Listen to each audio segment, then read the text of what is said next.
This video is sponsored by Skillshare.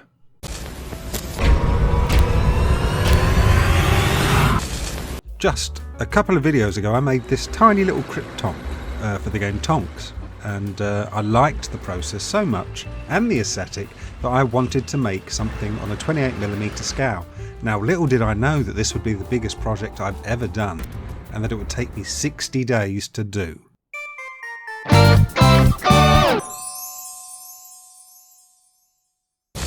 That was a fancy little jingle there. Big thanks to Giant Cook for making that for me. Giant Cook is also responsible for this.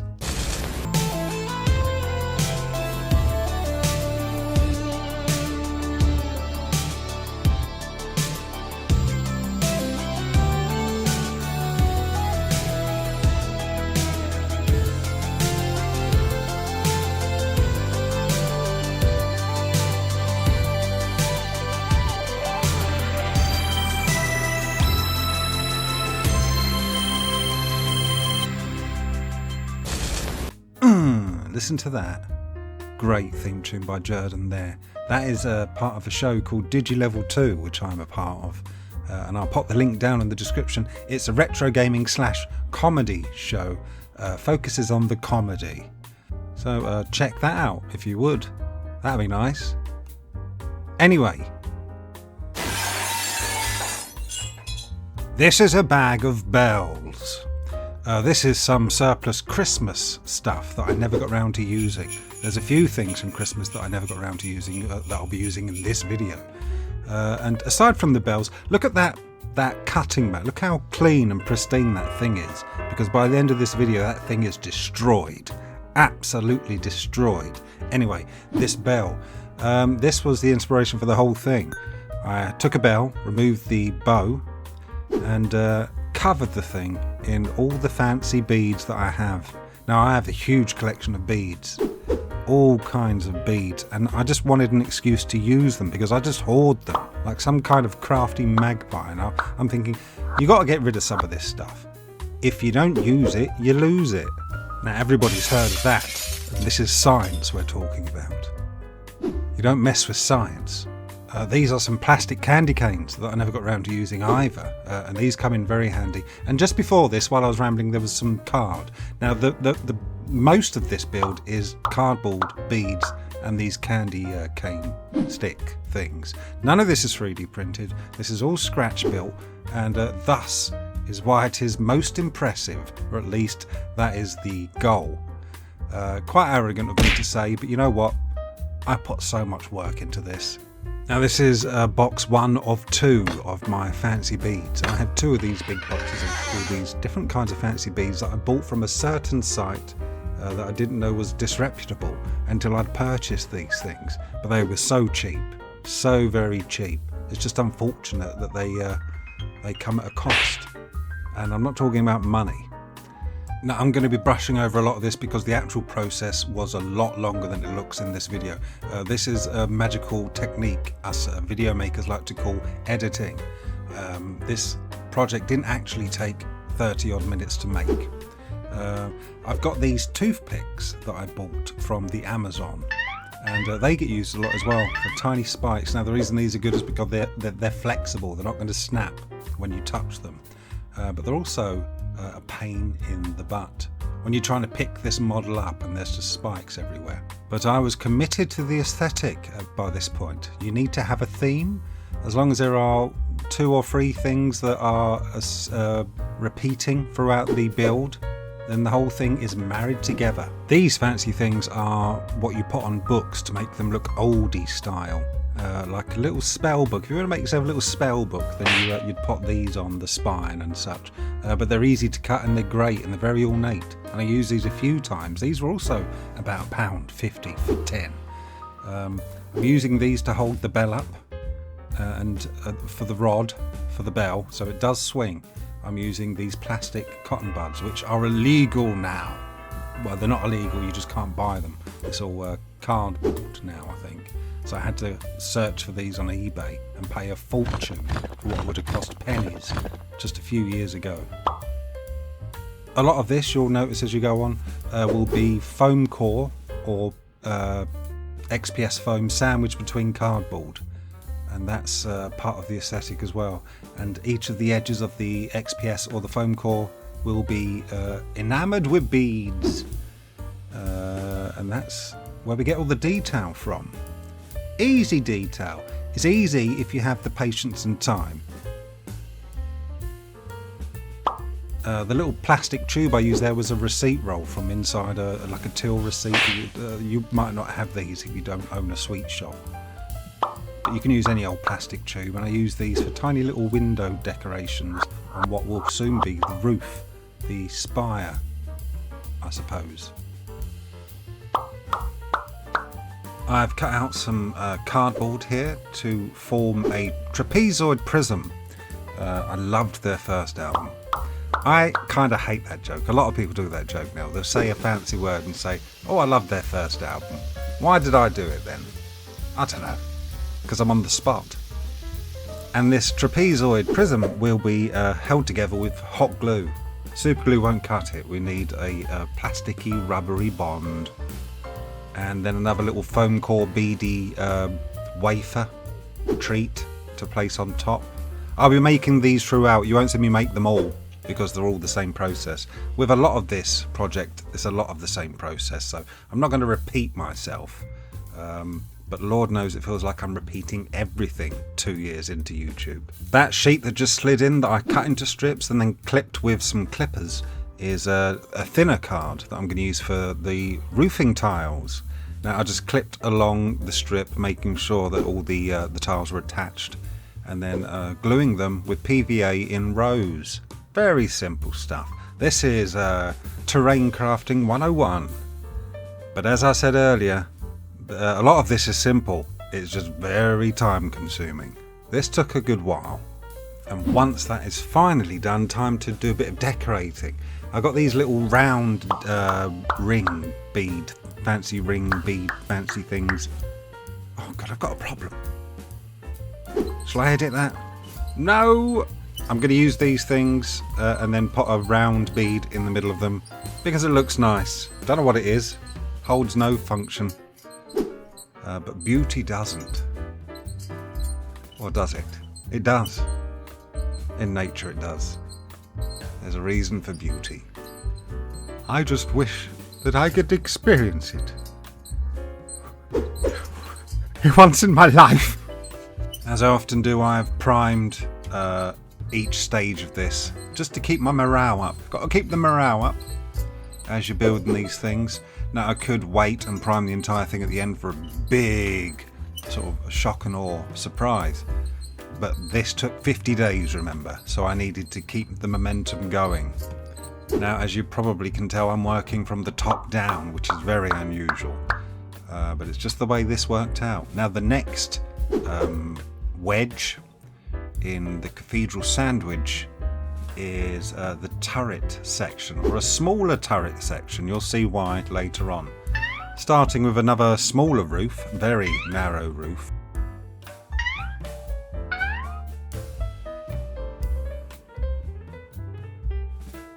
Horrible, filthy nails, you dirty, dirty boy.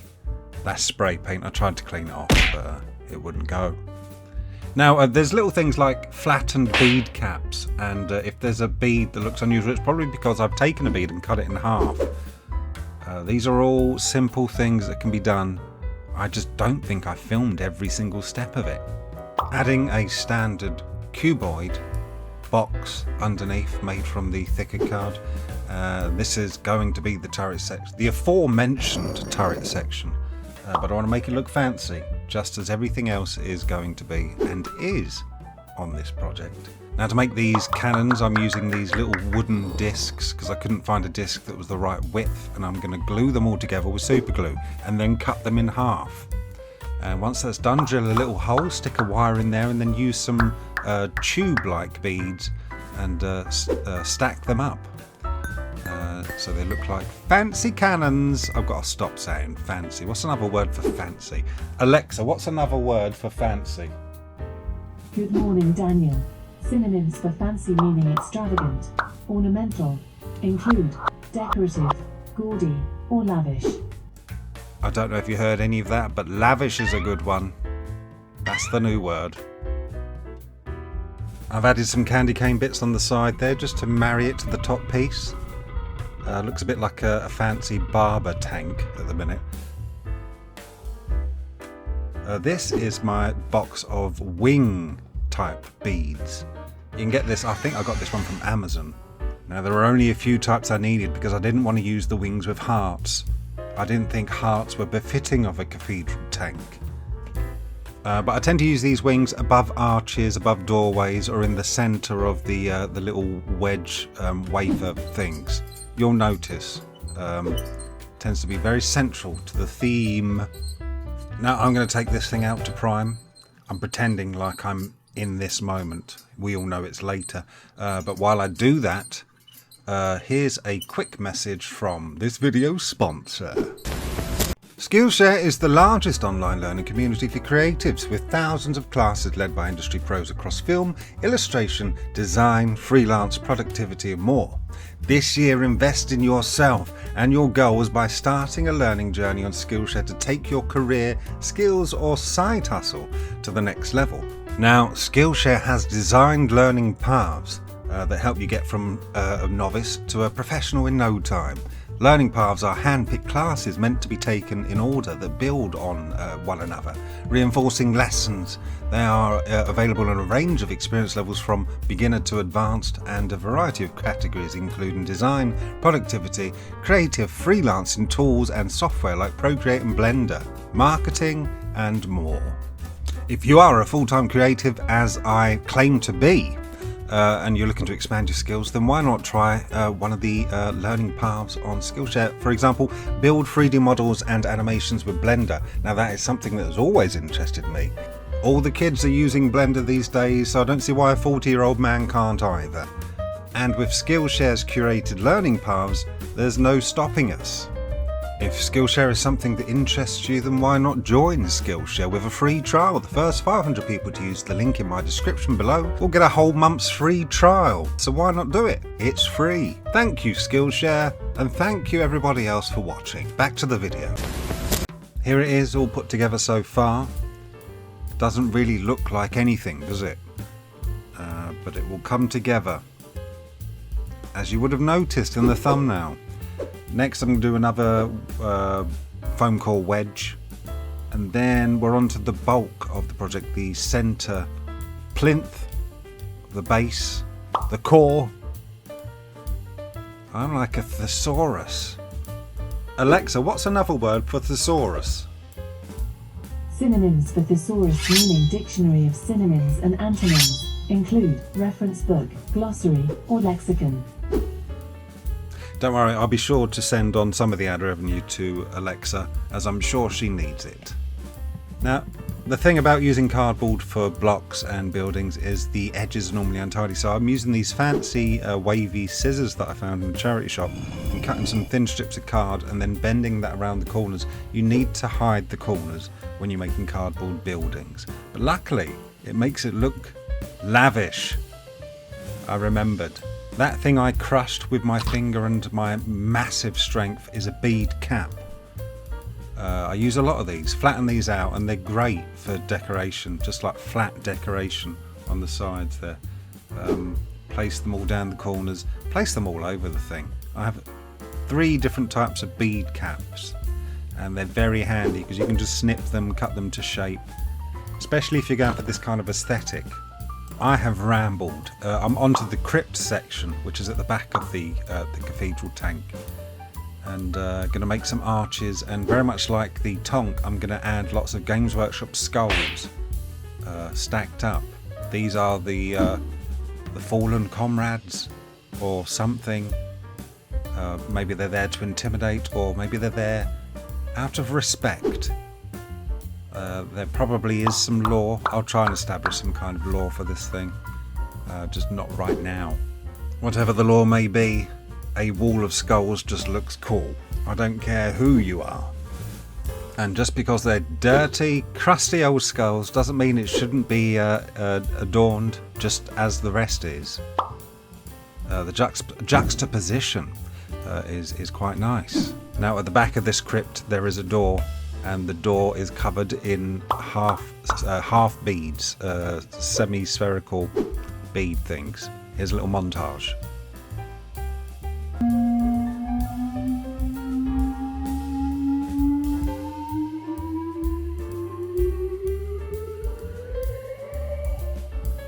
I'm contractually obliged to do a rivet montage, one per video, though I loathe them. Now I've added some flattened bead caps, some round beads, and a couple of door knockers there, which are also made out of beads and tiny little loops. Everything's beads. Beads! Time to make some more roof tiles. Gonna add a little roof to this thing here. I like the long flat rectangle roofs, they're easier. Get that done. This wooden floral disc thing I got from the works. It was very cheap, like £2 for 30 of them or something. Using this as a centerpiece for the back of the crypt there, and then adding beads and whatnot around it. Can you see a pattern here? This is a box of the aforementioned bead caps. These ones are particularly fancy. These are like leaves, and when you splay them out you can cut each of the individual leaves off, which I've done a lot on this build, and I've attached them to the corners of the roofs and things. It's great when you've got like a blank space, just chuck one or two in there, as long as it's symmetrical and looks pleasing to the eye. Also, I've added some spikes and a winged spike on the roof there. Now I'm moving on to the sides of the base. I'm gonna make some windows, starting with a cardboard frame, and gonna use some plastic lollipop sticks as the window frame. I won't show you the process of that being put together, but you can use your imagination. Prepare yourselves for the best transition on YouTube. You see I go in with one side of my hand showing and go away with the other side of my hand showing. I'd forgotten which side of my hand was showing with this special magical effect. I'm sure you'll appreciate it. Either way, I tried something, it didn't work. The classy thing to do would be not to draw attention to it. Anyway, I'm going to prime these, spray these up, and once they're ready, I'm going to take a clear acrylic sheet and place them in the backs like windows. And once the windows are in, I'm going to take some UV resin and some coloured alcohol inks and pipette them into the panels to look like stained glass. Once they're in there, give them a quick fry with the UV light.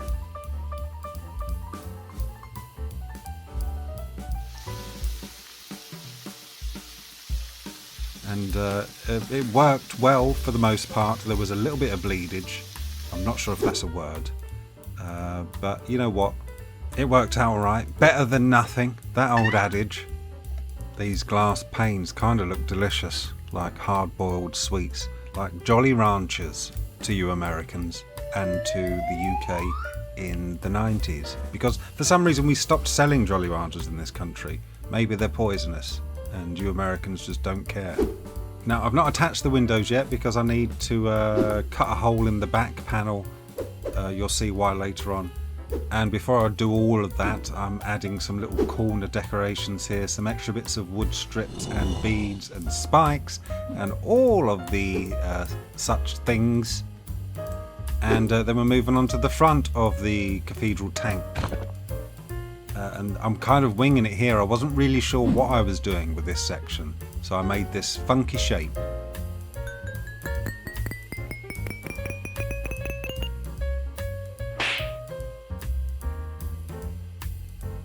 Using more candy canes now as little pillars to get the main structure down. I'm so glad I found a use for these candy canes because I bought about 50 of them. And I didn't realise they were bumpy and raised. I thought they were flush. But now I am grateful for that fact. I'm going to use these pillars here, and then in between the pillars I'm going to use what was called granny grating, but I think that's offensive. I think it's cross-stitch mesh or something that's notoriously hard to glue. But I found it quite easy if you give it a quick sand. going to use this as walls, kind of like trellis walls, adding some cardboard curves and things. With this grating stuff, it's kind of taking on a Roman aesthetic, which actually works fine in the long run, but it did concern me a little at the time. Beads and everything all over the little wedge above there, and on the arches, a lot of the wings, spikes. You know how it goes. I can imagine there are a lot of people that hate this voiceover. A lot of people hate my voice. I'm so sorry. I'm sorry that you hate me. I can't help it. I can't help being me. Where was I? Perhaps peeling this PVA glue from my mat will satiate you. Take it in.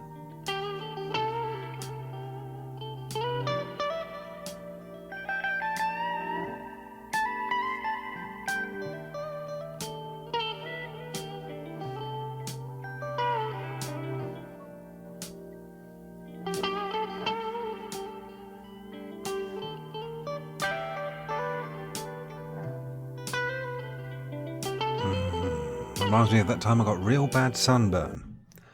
Now I've added those semi-spherical bead things to each of the cross sections of the grating there to make it look a bit more interesting. I didn't want it looking like the granny grating, or cross stitch mesh, whatever it's called. Now on top of this section I've added another smaller section. I kind of have an idea of what I'm going to do with this at this point, but I'll leave that until later on. You'll see it all come together. Time for a prime. And then once it's primed, give it a little spin on the squeaky wheel, and then paint it silver to make myself feel better.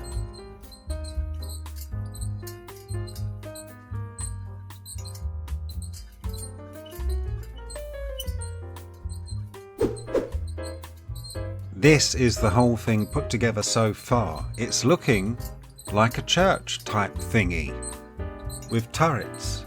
There's still a lot more to do, but at this stage I decided I'm going to start painting.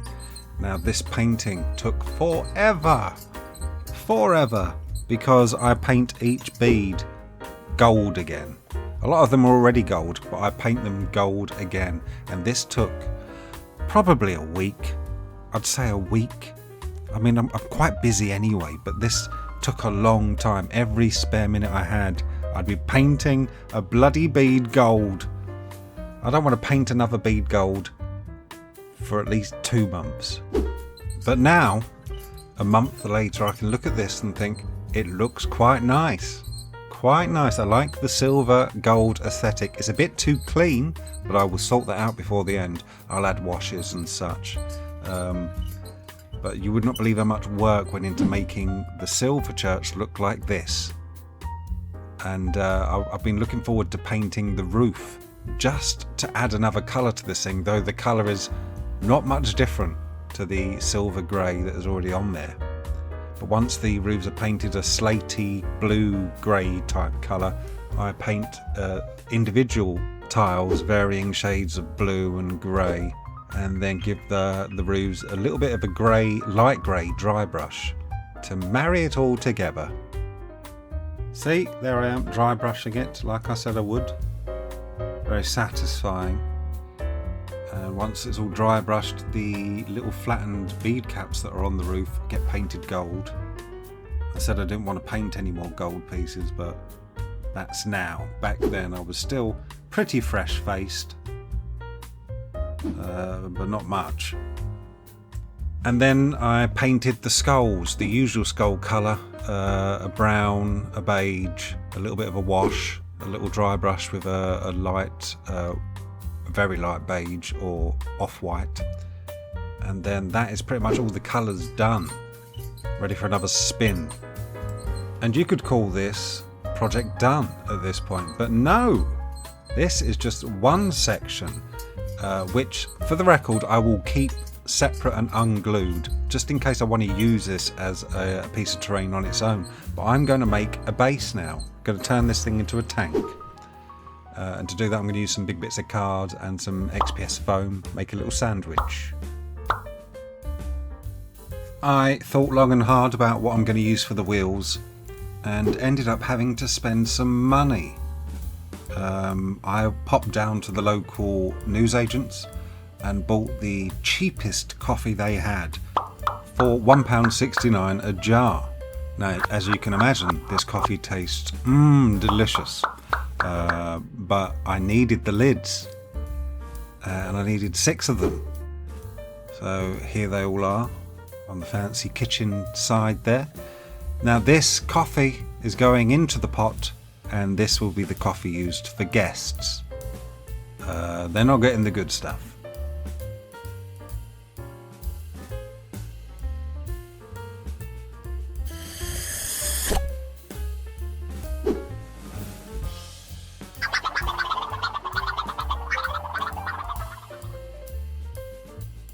I'm going to seal each of these lids off with a disc of cardboard attached with hot glue.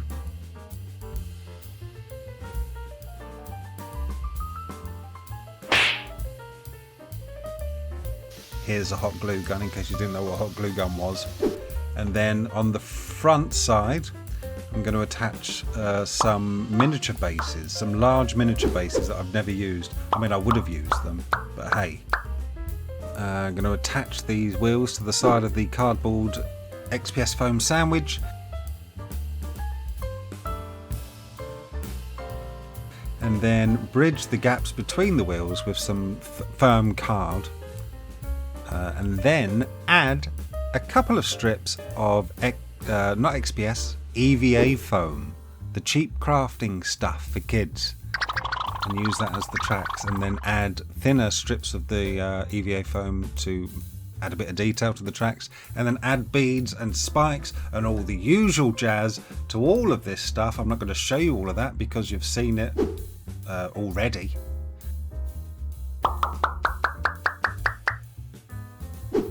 And that would be the wheels done. Time to move on to the base. Now, of course, I'm going to prime it first, just for that little endorphin hit there. Do love a good prime. Brings everything together. Look at that. Now, the base is going to be quite simple. I have added a piece of cardboard in the shape of the cathedral on top, just so I know exactly where to place the cathedral. And it also adds a little bit of detail. Because remember, the cathedral is not attached to this. I want it to be able to come off. And now I'm making some railings using that same grating stuff, the mesh, with sandwiched between strips of cardboard.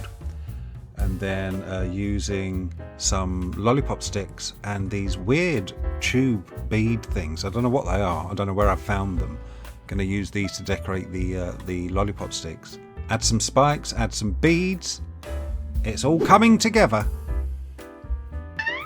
I'm not quite sure if the scale of just how long and hard this project was is coming across. Not hard, hard is the wrong word. Hard as in effort wise, not as in skill wise. But it took a hell of a long time, and I'm so grateful that everybody has hung around in the Patreon, and you viewers have not unsubscribed in the meantime, unless you have, in which case you won't be seeing this anyway. And as if it wasn't enough work already, I decided I wanted to make some wrought iron railing type things, and to do this I'm using some cake wire. I think it's got sugar wire, wires for sugar flowers, which is just wire but very straight, drilling holes in some styrene,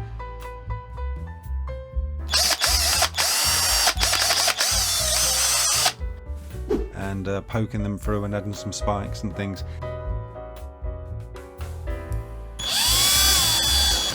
This took a little while as well. I don't want this to be the video of complaints, the complaining video. But they look alright. I like these railings a lot. Kept them a simple dark grey. And with that, we are on to the second to last stage. This is the giant fuck off cannon stage. I'm going to add a giant off cannon to the front of the cathedral. And to do this, I got this big plastic acrylic tube and some small receipt rolls that I'm going to attach to the tube to just give it a bit more depth and variety. And then once that's done, I'm going to take a lot of the bead caps, flatten them out, and I mean a lot of bead caps, and cover this thing. It looks beautiful. It's like a very expensive flute. I think it looks fine on its own, let alone attached to this cathedral tank. And then using some of those book decoration-y things that I used at the beginning of the video, I made a little stand for it, which is also equally nice. And then hot glued and super glued and just affixed in any way possible to the cathedral. It's pretty much done. Look at that. All except for one small piece at the spire of the cathedral tank. And that is a, what would you call it? Is that the spire? The roddy bit that sticks out the top? Anyway, this is just some beads on a piece of wire with some wing beads attached to the top, painted gold. Just the cherry on top to finish this thing off. Now it's not completely finished. I need to add some paints and washes and an oil wash over the top of the thing. And there's one other surprise that you'll see in the showcase at the end. But first, I'd like to say a big thanks, and I mean it, to my patrons. Very, very grateful to you all. You amaze me. You amaze me. Starting with the top tier patrons, we have Gemma Ingram, Amber Marie, Arkham Fan 96, Awkward Burb, Ben Deckard, Benedict Miller, Country Fried Minis, Dave Birdsall, Mitten Hands, Edwin K, Headless, Isaac Kirkwood, Julian Soto, Lou Boxington, Rich Evans, Rico Shear, Smokey, Tony Ellison, Zoltan. Sorry about that. And a big welcome to the new members, Karina Clanton, Greg in a Basket, Bob Fingerman, Derek's Room, and Mute. And also a big thanks to the do-gooders tier and the doers tier. All your names are up on the screen there. Seriously, I don't know why you're hanging around, but thank you. There will be more videos in quicker succession, I promise. That's a damn guarantee. If you would like to help support me, then the link to the Patreon is in the info there. I would be most grateful. Here is the showcase. Now, this thing is too big to showcase in the usual room, so I'm going to take it to the kitchen. And we'll see how that looks right now.